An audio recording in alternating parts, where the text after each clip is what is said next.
할렐루야, 말씀과 동행하는 하루에 나오신 여러분들 축복합니다. 오늘도 살아보지 못한 귀한 하루가 시작되었습니다. 하나님의 말씀 듣고 하나님께서 기뻐하시는 삶이 무엇인지를 한번 구별하는 저와 여러분이 되기를 바랍니다. 사도신경으로 우리의 신앙을 고백하며 말동화 시작합니다. 나는 전능하신 아버지 하나님 천지의 창조주를 믿습니다. 나는 그의 유일하신 아들 우리 주 예수 그리스도를 믿습니다. 그는 성령으로 잉태되어 동정녀 마리아에게서 나시고 본디오 빌라도에게 고난을 받아 십자가에 못 박혀 죽으시고 장사된 지 사흘 만에 죽은 자 가운데서 다시 살아나셨으며 하늘에 오르시어 전능하신 아버지 하나님 우편에 앉아 계시다가 거기로부터 살아있는 자와 죽은 자를 심판하러 오십니다. 나는 성령을 믿으며 거룩한 공교회와 성도의 교제와 죄를 용서받는 것과 몸의 부활과 영생을 믿습니다. 아멘. 오늘 저와 여러분이 함께 나눌 말씀은 출애굽기 3장입니다. 오늘 출애굽기 3장을 읽으면서 이러한 질문이 생각이 들었습니다. 내가 걸어온 길이 부정되었을 때, 그것이 인정되지 않을 때 나는 어떤 느낌일까? 열심히 살았고 노력도 했고 어느 정도 올라갔다고 생각했지만 그것이 미치지 않을 때, 어떤 단계에 이르지 않았을 때 느끼는 그러한 감정들. 내가 이거 하려고 이렇게 산 거야? 라는 생각이 아마 가장 먼저 드는 것 같습니다.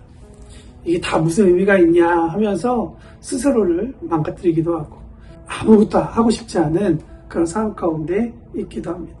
그럴 때마다 성경 한 구절이 저를 이끌어주고 있는데요. 이끌어준다는 것보다는 사실 저의 이런 감정과 싸우게 하는 거죠. 시편 119편 105절입니다. 주의 말씀은 내 발의 등이요 내 길의 빛이니이다. 여러분, 여기서 발은 한 걸음이라는 것을 의미합니다.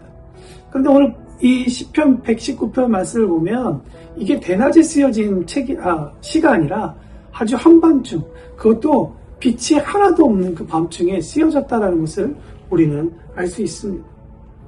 지륵 같은 어둠에서 한 발 한 발, 이 걸음이 어떻게 되느냐에 따라서 내가 어찌 될지 모르는, 만약에 이 상황이 저 성전 꼭대기에서 내가 걸어갈 때라면, 아니면 내가 아주 위험한 곳에서 걸어가고 있다면 한 걸음 한 걸음은 사실 정말 위태위태한 순간인 거죠. 이 순간에 가장 필요한 것, 가장 어두울 때 하나님께서 등이 되어 주신다니 얼마나 든든한 말씀입니까? 또 내 길에 빛이라고 이야기하십니다. 여러분, 제가 본문 말씀을 여러분과 나누기 위해서 조금 더 공부하다 보니까 히브리어에서 길이라는 것은 하도 많은 사람들이 다녀서 아주 단단해진 땅이라는 의미를 가지고 있더라고요. 여러분, 내가 이 땅에 생명의 씨앗을 뿌려서 뭔가 조금 생명을 움트게 하고 싶은데 너무나도 단단해져서, 너무나도 꽉 차서 내가 아무것도 하지 못한다는 그런 상황 가운데 있다면, 여러분, 이때 가장 필요한 것이 무엇일까요? 하나님은 이런 상황에 있는 사람에게 빛을 주신다고 하십니다. 빛이 되어 주신답니다. 이 빛이라는 단어는 히브리어 오르라는 단어에서 번역된 단어인데요. 이 단어는 빛이라는 의미를 가지고 있지만 사실은 문화적으로 보면 이것은 지혜라는 단어로도 우리가 이해할 수 있습니다. 확 막힌 상황 가운데에서 주님께서 지혜가 되어 주신다. 우리에게 너무나도 소망이 되는 그런 말씀입니다. 가장 어두운 순간에, 그리고 너무나 밝혀서 꽉 막힌 순간에 하나님께서 등이 되어 주시고 그 상황을 설명해 주시는 지혜가 되셔서 그 의미를 밝히 드러내신다라는 것이 시편 119편의 말씀입니다. 여러분, 인생이 보이지 않고 꽉 막힐 것 같은 상황 가운데 그런 상황에 있는 사람이 하나님을 의지할 때 어떻게 되는지 아십니까? 119편 106절에 보면 이렇게 써 있습니다. 주의 의로운 규례들을 지키기로 맹세하고 굳게 정하였나이다. 여러분, 마음 깊은 곳으로부터 이런 고백이 나오는 거예요. 주께서 모든 것을 다 해결해 주셨으니까 내가 당신의 규례를 지키겠다, 당신의 말씀을 사모하겠다, 이런 얘기가 아니라 하나님께서 신뢰할 만한 분이시니, 하나님이 그러하신 분이니 내가 상황이 해결되지 않아도 나는 당신을 지키겠다, 당신의 말씀을 지키겠다라는 그런 말씀입니다. 그러므로 외부로부터이든지 아니면 내 속 더 깊은 곳으로부터이든지 내가 걸어온 길이 부정된다고 느껴질 때면 우리는 하나님을 찾는 일부터 해야 합니다. 찾아내어 우리의 신뢰를 그분에게 고백하는 것이죠. 주님, 당신의 말씀은 내 발의 등이고 당신의 말씀은 내 삶의 빛입니다. 내가 걸어가는 곳곳마다 주님은 지혜가 되십니다. 나는 당신을 신뢰합니다. 이 고백은 우리의 감정을 이겨내고 우리의 모든 상황을 뛰어넘게 할 것입니다. 저와 여러분만 이렇게 사는 것이 아니라 이렇게 살 것이 아니라 오늘 본문에 등장하고 있는 출애굽기 3장의 모세도 그런 삶을 살았죠. 여러분, 모세가 왜 낙심했을까요? 그거는 어쩌면 성경에 다 쓰여 있지 않지만 그가 왕자가 되어서 자기의 의로 사람들 모르게 자신의 동포들을 괴롭히고 있는 애굽 사람을 죽일 만큼이나 그는 의로운 사람이었을 것입니다. 그러나 하나님은 철저하게 모세의 방법이 아닌 하나님의 방법으로 그가 그의 백성을 이끌어낼 수 있도록 하나님께서 일하시고 인도하고 계시다는 것이 오늘 출애굽기 3장에 있는 이야기죠. 여기서 중요한 이야기는 이 이야기입니다. 하나님의 방법으로 일하시는 과정에 있다는 거예요. 여러분, 우리는 늘 결과를 빨리빨리 보려고 하는데요.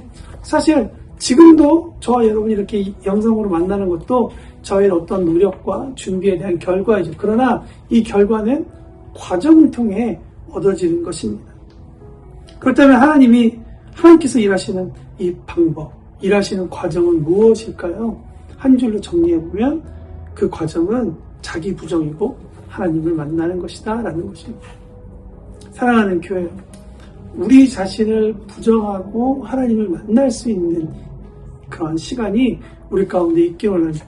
이 시간을 지나야만 우리가 우리의 삶의 인생에 우리의 걸음이 그렇게 하나님 앞에서 해석된다는 것이죠. 오늘 본문에 보니까 하나님과 모세가 만난 땅에 대해서 이야기합니다. 여러분, 하나님과 어떤 곳에서 만나고 계십니까? 모세와 하나님이 만난 곳은 거룩한 땅이라고 얘기합니다. 거룩한 곳. 여러분, 땅이 거룩하게 되기 위해 필요한 조건은 무엇일까요? 두 가지인데요. 첫째, 2절에 보니까 하나님이 나타나시는 곳이 거룩한 곳이라고 합니다. 하나님께서 계신 곳이 거룩한 곳이죠. 하나님은 이 세상 모든 곳에 계시죠. 그러니까 하나님이 계시지 않는 곳이 없기 때문에 사실 이 세상 모든 곳은 거룩합니다. 그럼에도 불구하고 2절에 왜 거룩한 곳이라고 특별하게 설명하고 있느냐? 이것은 여러 날에 같은 시간이 있을지 모르겠지만 그러나 하나님께서 원하시는 때에 원하시는 장소에서 하나님께서 일하시기 위해 구분하셨다는 것을 더 강조하기 위함입니다. 하나님께서 모세에게 이야기한 네가 지금 있는 곳이 거룩한 곳이다라는 것은 어저께도 같은 땅이었죠. 아마 내일도 같은 땅일 것입니다. 그러나 어제와 내일이 만날 수 없는 오늘의 그 땅이 거룩한 것은 여기에서 하나님을 만나기 때문입니다.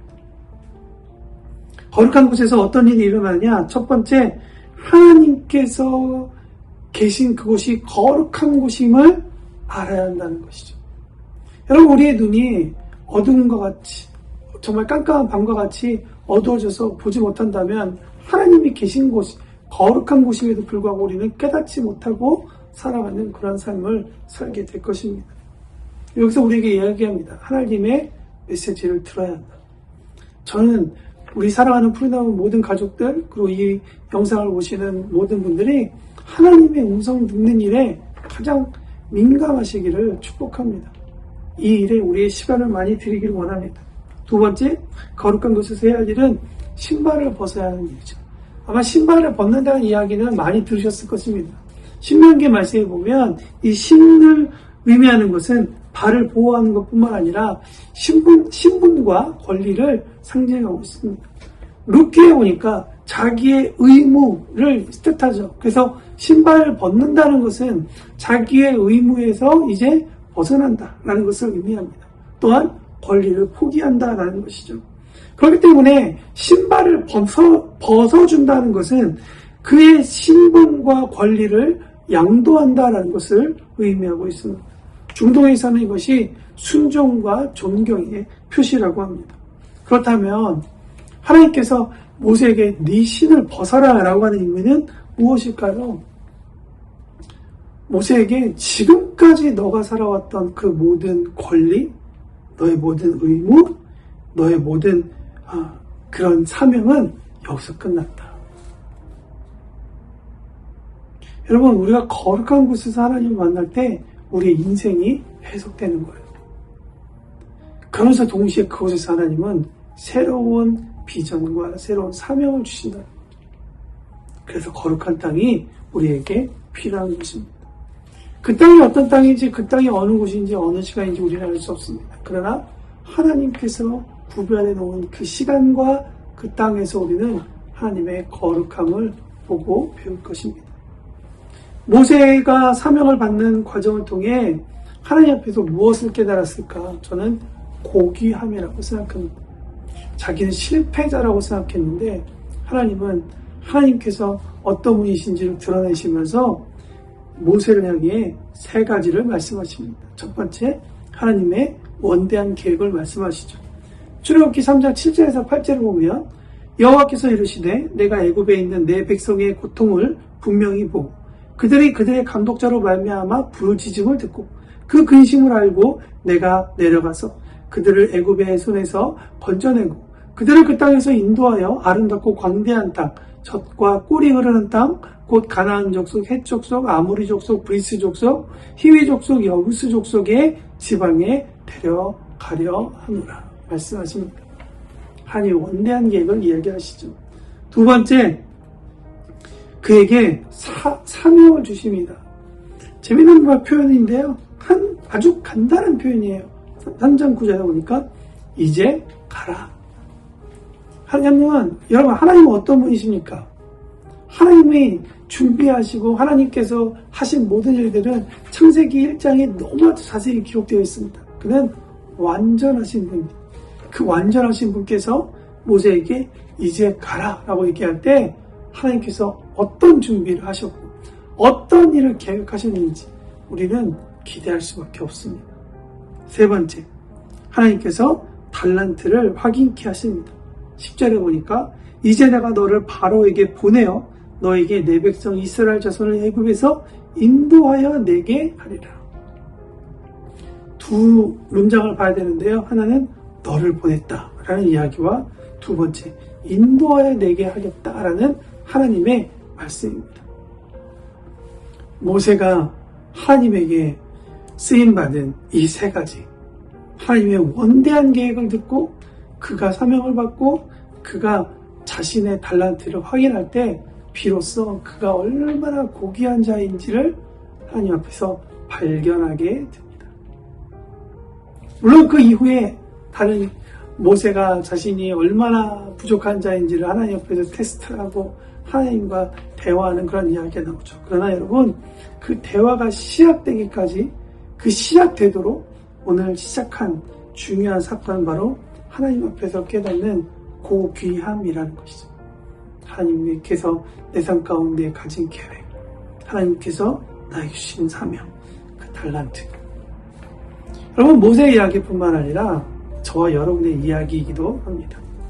말씀을 마칠까 합니다. 여러분, 내 삶이 부정된다고 생각할 때 한번 오늘 출애굽기 3장의 이야기를 다시 한번 들여다보십시오. 혹시 내가 하나님의 이 원대한 계획을 놓치고 있지 않은지, 그래서 하나님께서 나에게 원하시는 그 뜻대로 내가 지금 제대로 가고 있는지, 내 말, 행동, 내가 듣고 내가 움직이는 그것이 그러한지 우리가 한번 함께 나눴으면 좋겠습니다. 두 번째로 우리 가운데 정말 받은 사명, 그 사명대로 살아가고 있는지, 하나님께서 이제 가라라고 말씀하시지 모세에게 다른 이야기하지 않고 계십니다. 하나님께서 우리에게 지금 어떤 일을 하고 있다면, 어려운 상황이든 내게 고통된 상황이든 그 상황 가운데에서도 하나님은 함께 하신다고 저는 믿습니다. 그 상황을 하나님께서 지나가라 라고 말씀하시지 않을까 생각해 봅니다. 세 번째, 하나님께서 우리에게 달란트를 확인하게 하십니다. 하나님께서 보내실 때에는 그저 한번 살아봐 라는 얘기가 아니라 하나님의 정확한 시간과 정확한 계획을 통해 말씀하고 계신다는 것이죠. 사랑하는 교회요, 하나님을 믿고 한번 나아가십시오. 그러면 여러분들이 가지고 있는, 여러분들에게 고민되었던 그 많은 내가 걸어온 일에 대한 여러 가지 정체성에 대한 그 부정됨이 아마 새로운 시선으로 열리게 될 것입니다. 물론 저도 그렇게 기도하고 있습니다. 저와 여러분이 오늘 말씀을 통해 승리할 수 있기를 바랍니다. 그렇게 되기를 기도하겠습니다.